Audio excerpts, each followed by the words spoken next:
Hey guys, what's going on? Welcome back to the workbench. I just thought I'd throw together another video set here. This will probably be two videos again. I'll try to cut this in half because I can't record videos longer than I think 11 or 12 minutes on this camera. It sucks. Hopefully I can get that new one. Just to fill you guys in, I know I said I was going to get a new camera.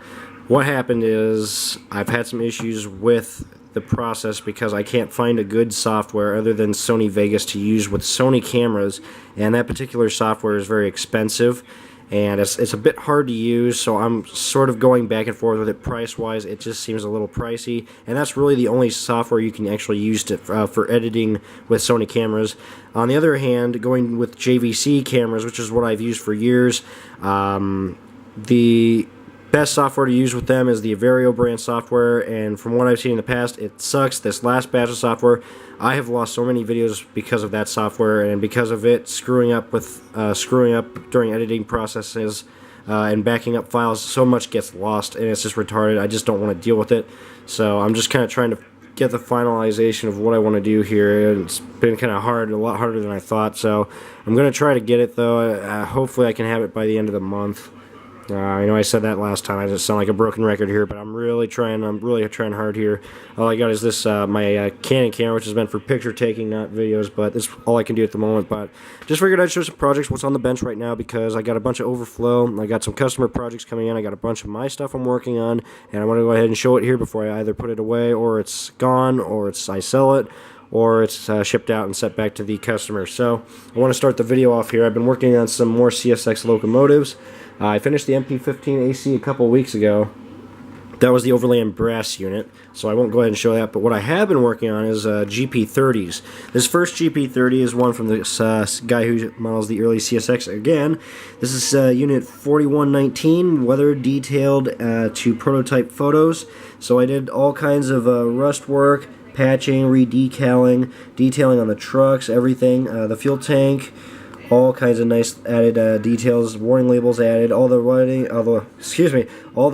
and grime, and all the weathering on the sides is all prototypical. Added the sunshades, added the new horn, relocated the horn to the correct location on the cab roof. This side has some interesting patching. You can see the original 4119 number right there, and then they put a new number over that, but didn't remove the old, which is pretty cool. That's a neat touch on this engine. Added the details on the trucks. Something interesting with this, CSX touched up a lot of the blue on this engine with CSX blue, so it's mismatched, but the brake cylinders on the unit and the front pilot are all repainted in CSX blue, if you can see that. There you go. The nose is weathered to hell, based on photos. Added all the pilot details, the custom coupler bars, air hoses, MU cables, all that good stuff. New Cadies. There's the number boards all decaled up, and then you got all the rust on the cab and everything else. It's all done with oils, chocks, and acrylics. And there's the exhaust set. The fans are all weathered up. You got the replacement fan there. And then on this side, it's pretty much the same. Basically the same anyway. You can see all that nice detail. There's the rear pilot, and the hood there, and all the nice weathering and dust effects and everything. The wheels are painted, of course, too. You guys can see they are painted, but it looks really nice. I'm very happy with it. I'm going to send him some photos this week and hopefully have this ready to ship as well. But that's the first GP30 I've done, the 4119. Set that aside real quick. The next GP30, I'll give you guys a sneak peek. I don't have that model yet because I haven't worked on it yet, but this is the next GP30 I'm doing. This is 4123 in a different B&O scheme. So this will be the next one I'm doing, all based on prototype photos. So this is another interesting unit. It'll get weathered to hell, detailed and everything. So you guys can look out for that one hopefully in the next video. Go ahead and set that aside. Okay, so all other customer projects I've been working on a pair of Exactrail TTX boxcars. These were done with from Prototype Photos. The guy wanted these weathered just like how I do them for my layout, so he got the premium package. So with both these, faded them down and then darkened them with the brown washes to get that nice oxidized yellow color that these now have. I got all the prototype graffiti added, which is all done by hand with acrylics. And then I got the beat up logo there, all the graffiti on the door, the rust, everything. I put the safety striping on these. And same thing on this side. You got some gang graffiti there. Just a quick look at that. The roof came out pretty good. It's just done. I got the rust pitting effects. It's not too crazy yet, but it's just starting to rust now. You got the pitting and everything on the roof. starting to rust pretty well, and that's done with the acrylics, oils, and everything else, and then it's just blended together and sealed with dull coat. And then also a quick look at the trucks, just pretty much standard weathering effects for the trucks, with powders, acrylics, everything else, just all blended together nicely. The second car here, this one here, pretty much the same. The logo's a little less beat up than this one. This one's starting to actually chip away. This one's just faded at this point, and then it's got the tan color wash down the side, graffiti, safety strappings added. Got the patches for the new data there as well, and there as well. Safety strappings over that. There's the roof. Get a good look at that. And on this side, my favorite side of this car, you got the really nice graffiti, again off of photos, and you got the patching, safety stripings over that, and the beat up logo, the grime, weathering on the door, and the last of the graffiti with the ACI label put over the graffiti. Get that updated. Also, I put this car had a little bit more rusting coming down from these door posts, and along with these scratches on the side, so I added that as well. So that's the two TTX box cars. These are going back out in the mail this week, so I figured I'd give you guys a quick look at these before they head out. And I'll be sure to post some pictures on my Facebook group page so you guys can see these in detail later on. So those are the first two. I got another one. I'll just give you guys a sneak peek. This is the new run of the Athearn RTR SD40M-2s, painted in the Southern Pacific.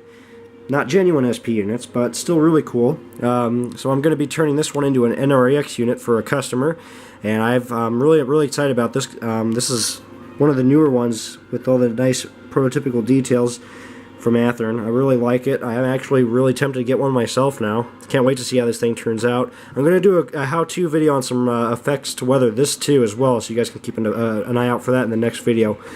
But that's the next locomotive I'm doing for a customer, along with that GP30, so you guys can keep an eye out for pictures, videos of that when it comes along. So, setting that aside, now I'll work on some of my stuff. So, I've been getting a lot more Athearn rolling stock. They've been coming out with a lot of good new releases. So the first set of cars I've gotten from them is this set of fresh repaint DUPX acid tank cars, sulfuric acid units.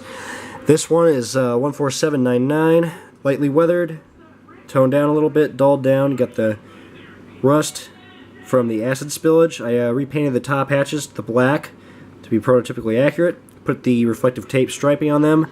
Just the weathering on the trucks, a little kick-up spray on the ends and the underbody to get these up to date, and along with the acid spillage. Nothing crazy yet.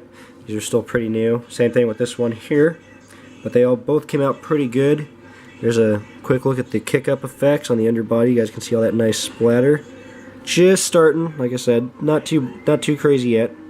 But that's the pair of acid tank cars I've done. Another nice set of cars from Athearn that have just come out. Go ahead and set those aside. This next set of two cars I have are the new logo TTX cars, and everybody's buying these up like crazy right now. These flew off the shelves from Athearn, like the first run. Pretty soon these will be probably selling for like $80 a piece. I bought them $30 brand new, had them shipped to me directly from the company, so I'm glad I stocked up when I did. Anyway, this first one, it's a brand new car, modeled brand new, just like the prototype. High gloss finish is applied and added. Put the safety striping on there. Weathered the trucks, lightly weathered those. Put the blue bearing caps on them as well. I did paint the coupler lift bar, the tip of the coupler bar, the handle of it anyway, white, because the prototype has a white coupler lift bar. But it's just brand new, nothing done to it. Just a light wash on the roof, just some dust and grime there. You can see that those darkening effects. But other than that, only the couplers and trucks are done. Nothing else. And then the safety striping's added. So that's the first one, brand new. Got to have at least one or two of these brand new cars rolling around. Look nice. This one's a little bit older, so it's starting to get a little bit of grime on it. So I just put a light wash on it. Got the prototype graffiti. It's not the best, but it's on there on the car. The real 662797, I mean. So I had to add it. So there's the graffiti. Hand painted again. Just a light wash down the side. Same thing on the trucks. The blue bearing caps are pretty much toast at this point. They've completely grimed over. And then this side has a bit better graffiti. Again, from prototype photos. You guys can see that. Light washes down the sides. On the door, graffiti, safety striping's added, and this tag here as well. But that's the two TTX cars I've done. These look really nice. I'm really happy with them. Oh, this also has a bit of a heavier wash on the roof to try to keep it still light but a little bit darker than the other. That was something I was trying to pay attention to. But that's the two TTX boxcars ready to go and be put into service. Really nice cars from Athearn. So I'll go ahead and put these aside. We'll move on to some other cars here. I've been working on gondolas, a couple of these. And this first one I have is NOKL 431982. It's custom painted and patched and weathered. I did the bulged panels on the sides with the heat treatment. Basically, you take a blowtorch, heat up the sides just a little bit, and then take an X-Acto, the butt tip of an X-Acto blade, and bend out the panels to get the bulging effect. And then I just carved in some gouges and such from the metal stressing. But again, it's custom painted, patched, put all the decals on there. Got the old and new safety striping. It's all starting to chip away, and you can see those nice bulged panels and bowing. Also, it's warped in the center from the years of heavy loads sagging the car body. You can see that. Ends are bulged out. And then I just got all the custom decals on there. This car has a metal load installed. This is a aluminum metal shaving load I added. I believe the material's from Motrac models, but don't quote me on that. On this side, pretty much the same, just keeping it simple. It's a nice modern leased gondola. It's beat to hell, but it looks good. So that's one I've done so far, and I'll show you another one here in the next video.